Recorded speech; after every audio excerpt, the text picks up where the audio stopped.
Καταρχάς, επειδή ποτέ δεν διανοήθηκα ότι θα έρθει κάποια ώρα που θα διηγηθώ τη ζωή του πατρός Παΐσιου, και ο ίδιος ποτέ δεν διηγούνταν τη ζωή του συνεχόμενη.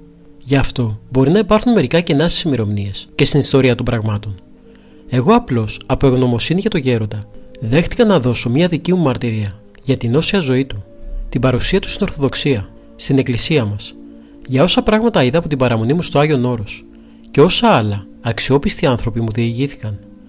Αυτά θα προσπαθήσω να πω, αισθανόμενος βέβαια ότι το να διηγείται κανείς τη ζωή Αγίων ανθρώπων είναι ένα πολύ δύσκολο έργο. Είναι ιδιαίτερα δύσκολο, γιατί ο Γέροντας ήταν Άγιος άνθρωπος πραγματικά, και εμείς δεν είμαστε τίποτα και ελάχιστα πράγματα καταλάβαμε. Ας ευχηθούμε τουλάχιστον να βοηθήσει ο Θεός να μεταφέρουμε τα γεγονότα όπως τα είδαμε και οι άνθρωποι οι οποίοι τα ακούν να τα αξιολογήσουν τη δική τους διάθεση. Εγνώρισα τον πατέρα Παΐσιο το 1976 το Σεπτέμβριο.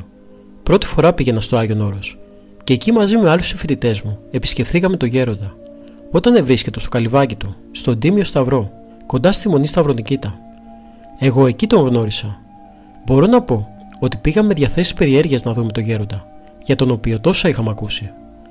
Μας εδέχθηκε με πολύ αγάπη και μπορώ να πω ότι η πρώτη συνάντηση στην αρχή με απογοήτευσε λίγο, γιατί δεν ήξερα τα μυστικά αυτών των πνευματικών ανθρώπων. Όταν είδα τον Γέροντα, ο οποίος με τόση απλότητα μας δέχτηκε, μας κερνούσε διάφορα πράγματα και μας έλεγε αστεία και γελούσε, άρχισα να αμφιβάλλω ότι αυτός ο άνθρωπος είναι τόσο Άγιος. Διότι οι Άγιοι νόμιζα ότι πρέπει να είναι σιωπηλοί, αμίλητοι και σκυθροποί. Αυτή την εντύπωση είχα. Όμως στη συνέχεια η πραγματικότητα μας διέψευσε, διότι ο Γέροντας μιλούσε για πράγματα πρωτάκουστα για μας και είχε τη μαρτυρία της προσωπικής του ζωής. Το δε πρώτο γεγονός που το καταθέτω με πάσα ειλικρίνεια είναι ότι την ώρα που βγήκαμε να τον αποχαιρετήσουμε και φιλήσαμε το χέρι του, έγινε ένα γεγονός που ήταν πραγματικά μια επέμβαση του Θεού. Διότι όλα τα βουνά, όλη η ατμόσφαιρα τριγύρω, εξεχείλησαν μια άρρητον ευωδία. Ευωδίαζε όλος ο τόπος. Ο Γέροντας κατάλαβε αυτό το πράγμα και αμέσως μας συνέστησε να φύγουμε, ενώ εκείνος κατευθύνθηκε στο κελί του. Εμείς, τα τρία παιδιά που ήμασταν, χωρίς να καταλαβαίνουμε τι γινόταν, φύγαμε για τις Καριές, ενώ μέσα μας επικρατούσε μια ανέκφραστη χαρά, η οποία δεν είχε εξήγηση. Ούτε γιατί τρέχαμε καταλαβαίναμε, ούτε γιατί ευωδίαζαν τριγύρω μας τα βουνά, ο αέρας, οι πέτρες, τα πάντα. Αυτό ήταν κάτι το συγκλονιστικό που έζησα όταν συνάντησα για πρώτη φορά τον πατέρα Παΐσιο. Την παιδική του ζωή την πέρασε στην Κόνιτσα. Το γεγονός που μας διηγήθηκε κάποτε είναι ότι όταν ήταν 15 ετών είχε μια συνήθεια να αποτραβιέται στο δάσος, όπου είχε φτιάξει ένα τόπο με ξύλα και κλαδιά, σαν ένα σχητήριο, και εκεί προσευχόταν με τα δακρύων. Αυτό βέβαια ήταν ενέργεια της χάριτος. Αισθανόταν αυτή τη γλυκύτητα και ήθελε να μένει μόνος του και να προσεύχεται στον Χριστό. Όμως, ενώ προσευχόταν, είδε τον Χριστό μπροστά του, όχι στον ύπνο του, ζωντανά, έχοντας στο χέρι του το Ευαγγέλιο ανοιχτό, και του μίλησε. Ενώ ταυτόχρονα αυτά τα οποία του έλεγε ήταν γραμμένα και στο Ευαγγέλιο, και του είπε: «Αρσένιε, εγώ είμαι Ανάσταση και η ζωή. Ο πιστεύων εις εμέ, καν αποθάνει ζήσετε». Αυτή η εμπειρία της εμφάνισης του Χριστού ήταν, από ό,τι ξέρω, η πρώτη του μικρού Αρσενίου μέσα στον χώρο των περιφεσικών αποκαλύψεων και το καθοριστικό ίσως σημείο της πορείας του μέσα στο μοναχισμό. Ο Γέροντας απέφευγε επιμελώς κάθε θόρυβο γύρω από το όνομά του, και μπορώ να πω ότι οι μόνες φορές που γινόταν αυστηρός, τόσο αυστηρός που τρόμαζε κανείς, ήταν όταν κάποιος μιλούσε για αυτόν, θύμιζε ή έλεγε πράγματα θαυμαστά γύρω από αυτόν. Όταν πήγα το 1976 και τον είδα, του λέω: «Γέροντα, έχετε πολύ μεγάλη φήμη έξω στον κόσμο. Οι άνθρωποι έχουν καλή γνώμη για εσάς, για το όνομά σας». Μου λέει γελώντας, όπως συνήθως έλεγε με αστεία και με έναν πολύ εύθυμο τρόπο και σοφό: «Τώρα που ερχόσουν από κάτω, πέρασε από το σκουπιδότοπο που ήταν στις Καριές?» Του λέω: «Πέρασα. Εκεί στο σκουπιδότοπο των Καριών έχει κάμποσα κονσερβοκούτια από καλαμάρια, και εκεί, όταν πέφτει ο ήλιος, γυαλίζουν. Έτσι πάθανε και οι άνθρωποι. Βλέπουν τον ήλιο που γυαλίζει πάνω στο κονσερβοκούτι, που είμαι εγώ, και νομίζουν ότι είναι χρυσάφι. Αλλά αν πας, παιδί μου, κοντά, βλέπεις ότι είναι κονσερβοκούτι από καλαμάρια», το έλεγε διασκεδάζοντας αυτό. Αργότερα όμως, όταν μιλούσαμε σοβαρά, θλιμμένος μερικές φορές, μου έλεγε: «Εμένα, πάτερ μου, ο μεγαλύτερος εχθρός είναι το όνομά μου. Αλίμονο στον άνθρωπο και στο μοναχό που βγάζει όνομα. Διότι μετά ούτε ησυχία έχει, αλλά και οι άνθρωποι αρχίζουν και πλάθουν διάφορα πράγματα, τα οποία πολλές φορές δεν είναι πραγματικότητες και γίνεται ένα σημείο του λεγόμενου». Εκατοντάδες άνθρωποι επισκέπτονταν το κελί του. Μόλις ερχόταν το λεωφορείο στις Καριές και έπαιρνε το διαμονητήριο, κατευθείαν όλοι στον πατέρα Παΐσιο. Έβλεπες ένα καραβάνι ανθρώπων να πηγαίνουν εκεί. Ήταν ο πρώτος στόχος, ο πρώτος σταθμός. Μερικές φορές που έτυχε να είμαι κι εγώ μαζί του και δεν άνοιγε, διερωτώμουν. Τότε μου έλεγε: Κοίταξε, θα κάνουμε προσευχή, και αν ο Θεός μας πληροφορήσει, θα ανοίξουμε. Ήτανε άνθρωπος, το οποίο το ύψιστον έργο ήταν η προσευχή. Μετά πλέον αφιέρεσε τον εαυτό του στον κόσμο. Παρόλη την κακουχία του, την ταλαιπωρία του, ήταν ένας άσαρκος άνθρωπος. Ένας άνθρωπος που δεν ήξερε τι σημαίνει ούτε ύπνος ούτε ξεκούραση. Ήτανε πάντοτε διάθετος και είχε πάντοτε στην καρδιά του αγάπη να δεχτεί τον πόνο των ανθρώπων. Θυμάμαι τα Χριστούγεννα του 1981, πήγα και το συνάντησα. Μετά την αγρυπνία των Χριστουγέννων και κουβεντιάζαμε και μου εξηγούσε πόσο μεγάλο πράγμα ήταν η αγάπη του Θεού. Η αγάπη του Θεού, έλεγε, κατοικεί μέσα στον άνθρωπο σαν πυρ. Μου είπε, πριν μερικά χρόνια, τόσο πολύ έκυγε μέσα μου αυτή η αγάπη, που τα κόκαλά μου έλειωναν σαν τις λαμπάδες. Και μάλιστα μία φορά έπεσε πάνω μου τόσες χάρες, που ενώ περπατούσα, γονάτισα και δεν μπορούσα να συνεχίσω. Φοβόμουν κιόλας μη με δει και κανένας άνθρωπος και δεν ξέρει τι έπαθα. 8 χρόνια μετά αυτή η μεγάλη αγάπη μετεβλήθη, χωρίς βέβαια να τον εγκαταλείψει, σε ένα μεγάλο πόνο για τον κόσμο. Από τότε φαίνεται ότι ο γέροντας διέστησε τον εαυτό του, αφού είχε γίνει κατοικητήριο του Θεού στους πονεμένους ανθρώπους.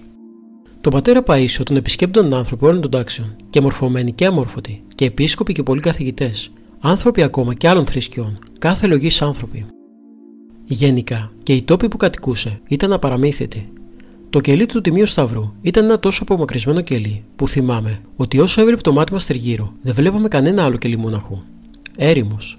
Θυμάμαι που μου έλεγε ο γέροντας: αν ακούσεις τίποτα θορύβους στη νύχτα, μη φοβηθείς, είναι αγριογούρνα και τσακάλια. Είναι γεγονός ότι ολόκληρη η ζωή του γέροντα πέρασε μέσα σε πολλές ασθένειες. Και εγώ θυμάμαι ότι όταν είχε ισχυρούς πονοκεφάλους, έβαζε πάνω στο μέτωπό του έμπλαστρα, για να μπορέσει να καταστήλει τους πονοκεφάλους. Καμιά φορά που αρρωσταίναμε κι εμείς, έλεγε: άκουσε να σου πω, παπά μου, εμένα η αρρώστια μου με ωφέλησε πιο πολύ από την υγεία μου. Και αυτός, παρά τις αρρώστιές του, ποτέ δεν αμελούσε τα καθήκοντά του. Είναι φοβερό το ότι μέχρι τελείας εξαντλήσεως συνέχιζε τον αγώνα του. Θυμάμαι στο μοναστήρι, είχαμε την αγρυπνία των Χριστουγέννων, η οποία κράτησε περίπου 10 ώρες. Ο γέροντας όλη μέρα είχε κόσμο και δεν είχε ξεκουραστεί καθόλου. Όλη νύχτα στην αγρυπνία ήταν όρθιος. Εγώ καθόμουν ακριβώς δίπλα του και περίμενα να δω πότε θα καθίσει.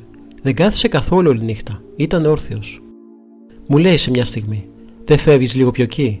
Αστυνομικός είσαι εσύ? Κατάλαβα ότι στεκόμουν δίπλα του για να δω τι θα κάνει. Η αγάπη του εκδηλωνόταν απεριόριστα και πλούσια στον καθένα που τον επισκέπτονταν. Ιδιαίτερα στους πονεμένους ανθρώπους και στα νέα παιδιά.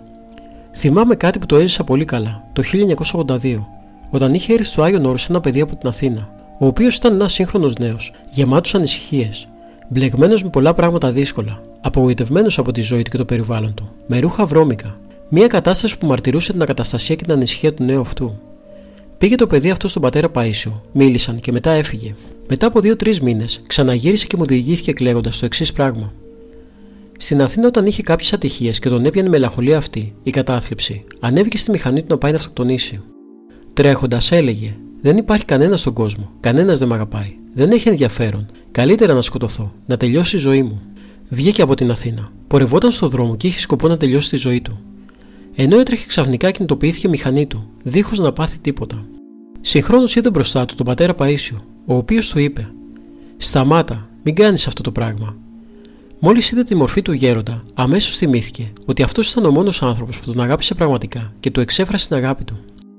Ο πατήρ Παΐσιος ήταν άνθρωπος πολύ εκδηλωτικός. Όταν πήγαιναν τα παιδιά με προβλήματα, τους έδειχνε τόση αγάπη, όπως ένα μικρό παιδί. Έτσι τα παιδιά αυτά παρηγοριόντουσαν. Μετά, αφού μου είπε την ιστορία αυτή, πήγα στο γέροντα και το ρώτησα: μα αλήθεια είναι ότι έγινε αυτό το γεγονός? Μου λέει: δεν ξέρω. Αλλά εκείνο που ξέρω είναι ότι πολλές φορές εκεί που προσεύχομαι στο κελί μου, το πνεύμα του Άγιο με μεταφέρει σε νοσοκομεία, σπίτια πονεμένων ανθρώπων, σε ανθρώπους που είναι έτοιμοι να αυτοκτονήσουν κτλ.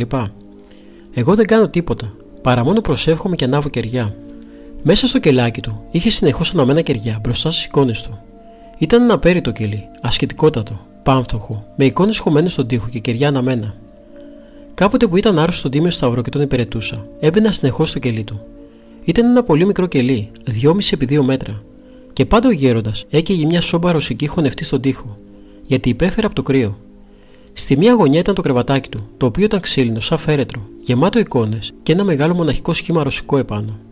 Στην άλλη γωνιά κάτω είχε κάτι παλιοκουρέλια, τα οποία τάχα ήταν το χαλί του. Με κορόιδευε και μου έλεγε: αυτό το χαλί είναι περσικό και μου το έστειλαν από τη Βαγδάτη. Ήταν ένα παλιοκουρέλι, το οποίο το χρησιμοποιούσαν για να βάζουν το σαμάρι στα μουλάρια. Είχε και ένα σκαμνάκι στο οποίο καθόταν και προσευχόταν. Ένα ξύλο που έβαζε στα γόνατα και έγραφε: μία τρύπα που είχε κάμποσες κόλλες και ένα-δύο μολύβια που έγραφε.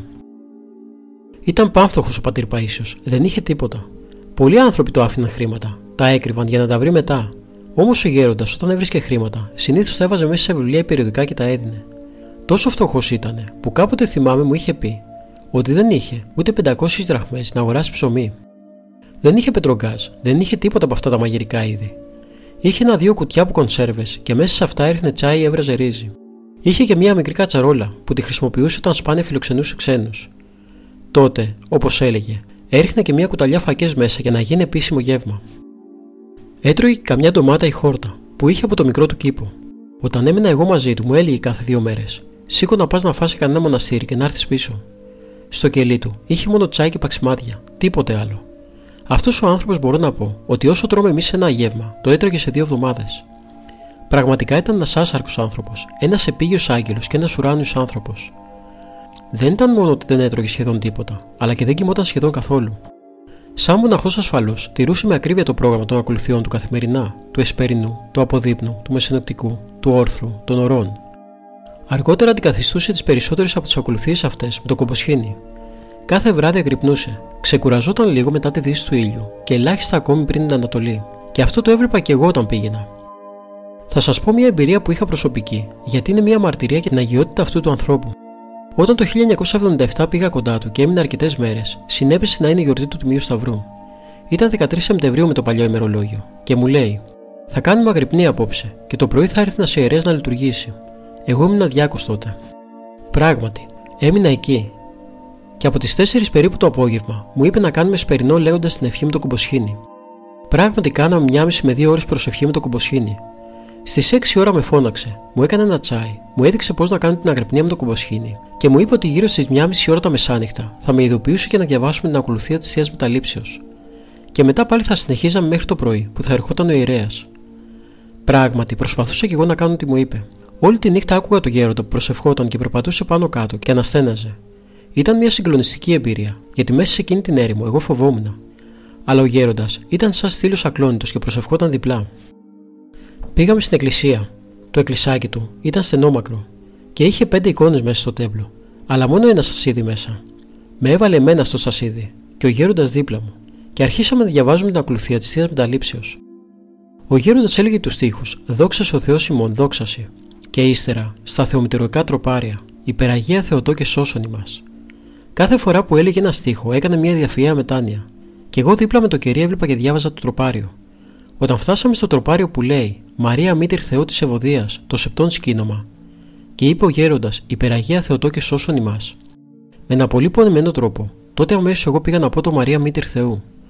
Αμέσως όμως άλλαξαν όλα τα πράγματα. Δεν μπορώ να καταλάβω τι έγινε. Ξαφνικά φωτίστηκε όλο το κελί. Σαν ένας λεπτός αέρας μπήκε μέσα στο εκκλησάκι και άρχισε το καντήλι της Παναγίας να κινείται. Ήταν 5 καντήλια στο τέμπλο, αλλά μόνο αυτό το καντήλι κουνιόταν συνέχεια. Εγώ γύρισα προς το μέρος του γέροντα, με είδε και μου έκανε νόημα να σωπάσω. Αυτός έσκυψε κάτω, έμεινε σκυμμένος και εγώ έμεινα με το κερί στο χέρι, αλλά το κερί δεν χρειαζόταν. Διότι εφωτίστηκαν όλα. Υπήρχε άπλετο φως, σαν να ξημέρωσε ξαφνικά. Περίμενα αρκετή ώρα, το καντήλι κουνιόταν, το φως παρέμενε. Ο γέροντας δεν έλεγε τίποτα. Μετά από μισή ώρα περίπου, άρχισα να διαβάζω μόνος μου αφού ο γέροντας δεν μιλούσε. Διάβαζα μόνος μου την ακολουθία, μέχρι που έφτασα στην 7η ευχή του Αγίου Σιμεών. Εκεί, έτσι, πάλι κατά ένα πολύ λαρό τρόπο, σταμάτησε να κινείται το καντήλι. Το φως εξαφανίστηκε και εγώ χρειαζόμουν πάλι το κερί για να διαβάσω. Όταν τελειώσαμε τη θεία μετάληψη, του λέω: «Γέροντα, τι ήταν αυτό?» Μου λέει: «Τι πράγμα?» Του λέω: «Το γεγονός στην εκκλησία. Είδα το καντήλι της Παναγίας που κουνιόταν και φωτίστηκε το κελί». Μου λέει: «Τίποτα άλλο είδες?» Του απάντησα ότι δεν είδα τίποτα άλλο. Ήθελα να σου πω ότι εκείνη την ώρα ο νους μου δεν λειτουργούσε, ούτε σκεφτόμουν τίποτα. Δεν μπορούσα να καταλάβω τίποτα. Απλώς έβλεπα αυτά τα πράγματα σαν θεατής. Μου λέει: «Βρε παιδάκι μου, τι ήταν? Δεν ξέρεις ότι η Παναγία εδώ στο Άγιον Όρος γυρνάει όλα τα μοναστήρια, όλα τα κελιά για να δει τι κάνουμε?» Πέρασε από εδώ, είδε 2 παλαβούς εδώ πέρα και κούνησε το καντήλι να μας πει ότι πέρασε. Και γελούσε ο γέροντας. Μετά από αυτό το γεγονός εκείνο το βράδυ, ο ίδιος μου διηγήθηκε πάρα πολλά περιστατικά από τη ζωή του. Ήταν πολύ συγκινημένος, και ίσως ήταν η αιτία που από τότε αποκτήσα μια στενή σχέση με τον γέροντα. Μου εκμυστηρευόταν πάρα πολλά πράγματα που αφορούσαν τον ίδιο. Πραγματικά μπορώ να πω με πεποίθηση ότι ο πατήρ Παΐσιος ήταν ένας άνθρωπος που στήριζε την οικουμένη με τις προσευχές του. Ήταν ένας άνθρωπος εισάξιος των μεγάλων πατέρων της Εκκλησίας μας. Μπορεί κανείς να μιλάει ώρες και μέρες για τον Γέροντα Παΐσιο. Τα θαύματα τα οποία έγιναν με την προσευχή του είναι ίσως αναρρύθμιτα. Θα σας πω κάτι που μου συνέβη τον τελευταίο καιρό. Ένας πατέρας, ο οποίος είχε ένα μικρό παιδάκι, γυρνούσε όλο το Άγιον Όρος να βρει το μοναχό που έσωσε το παιδάκι του από το θάνατο. Το μικρό παιδί οδηγούσε ένα ποδήλατο και κάποιο βράδυ, πηγαίνοντας να στρίψει κάπου, το χτύπησε φορτηγό. Το φορτηγό θα πολτοποιούσε το παιδί με τις ρόδες του, όταν εμφανίστηκε ένας μοναχός, ο οποίος το άρπαξε, το πέταξε στο πεζοδρόμιο και έτσι το παιδί σώθηκε. Ο μικρός είδε το μοναχό, αλλά δεν ήξερε ποιος είναι. Είπε στον πατέρα του ό,τι συνέβη, και αυτός έφερε το παιδί του στο Άγιον Όρος και γυρνούσαν όλα τα κελιά και τα μοναστήρια για να βρουν ποιος ήταν αυτός ο μοναχός. Μέχρι που κατέβηκαν στον πατέρα Παΐσιο και το μικρό παιδί αμέσως τον εγνώρισε. Επίσης, ακούστηκε κάποιο άλλο γεγονός που έγινε πριν φύγω από την Κύπρο. Επισκέφτηκε ένας νεαρός τον Γέροντα και ήθελε να του πει ότι η γυναίκα του ήταν πολύ βαριά άρρωστη. Ο Γέροντας είχε πολύ κόσμο, ήταν κουρασμένος και τους λέει: «Παιδιά, δεν μπορώ, άντε να φύγετε, να πάτε στην Ιβύρον». Επήγε αυτός και του λέει: «Θέλω να σου πω κάτι». Το απαντάει ο Γέροντας: «Άντε, παιδί μου, πήγαινε». «Μα έχω κάτι σοβαρό να σου πω, Γέροντα». «Πήγαινε, παιδί μου, δεν υπάρχει τίποτα. Πήγαινε και ο Θεός θα βοηθήσει». Αυτός επέμενε, αλλά ο Γέροντας του λέει: «Βρε, παιδί μου, πήγαινε να προλάβεις το μοναστήρι μην κλείσει». Τότε αυτός απεκάλυψε το γεγονός: «Γέροντα, η γυναίκα μου είναι άρρωστη». «Πήγαινε και δεν έχει τίποτα η γυναίκα σου». Ο νέος κοίταξε το ρολόι να δει πόση ώρα του μένει να πάει στο μοναστήρι. Ήταν 3 παρατέταρτο. Έφυγε απογοητευμένος γιατί δεν έκανε τίποτα. Όταν επέστρεψε σπίτι του, η γυναίκα του, τελείως καλά, του διηγήθηκε τα εξής. «Ξαφνικά, ενώ καθόμουν εκεί στο κρεβάτι, με έπιασε κρύος υδρότας και από εκείνη την ώρα θεραπεύτηκα. Πήγα στο γιατρό και με βρήκε τελείως καλά». Τη ρωτάει: «Ποια ώρα έγινε αυτό?» Ήταν Παρασκευή 3 παρατέταρτο. Την ώρα δηλαδή που ο Γέροντας του είπε: «Πήγαινε και δεν έχει τίποτα η γυναίκα σου». Τέτοια είναι πάμπολα που μπορούμε να πούμε. Όμως μεγάλη σημασία δεν έχουν τα θαύματα του Γέροντα, αλλά η μεγάλη αγάπη του στο Θεό, η βαθιά του πίστη και ότι ήταν ένα πραγματικό τέκνο της Ορθοδόξου Εκκλησίας και του μοναχισμού. Νομίζω πως ό,τι και να πει κανείς δεν μπορεί να περιγράψει τον Γέροντα. Ο λόγος που πάντα έλεγε ήταν να αγαπάμε τον Θεό και να αγωνιζόμαστε πάντοτε με φιλότιμο. Έλεγε ότι ο Χριστός είναι οξυγόνο. Εμείς να μην το κάνουμε διοξείδιο του άνθρακος. Και γι' αυτό ήθελε πάντοτε όλοι οι χριστιανοί να έχουν θάρρος, να είναι γεμάτοι χαρά για την αγάπη του Θεού και ποτέ να μην απογοητεύονται. Διότι, όπως έλεγε, το άγχος και η απογοήτευση είναι πάντοτε από το διάβολο και ουδέποτε από το Θεό. Μαρτυρία του Μητροπολίτου Λεμεσού κ. Αθανασίου για τον Γέροντα Παΐσιο.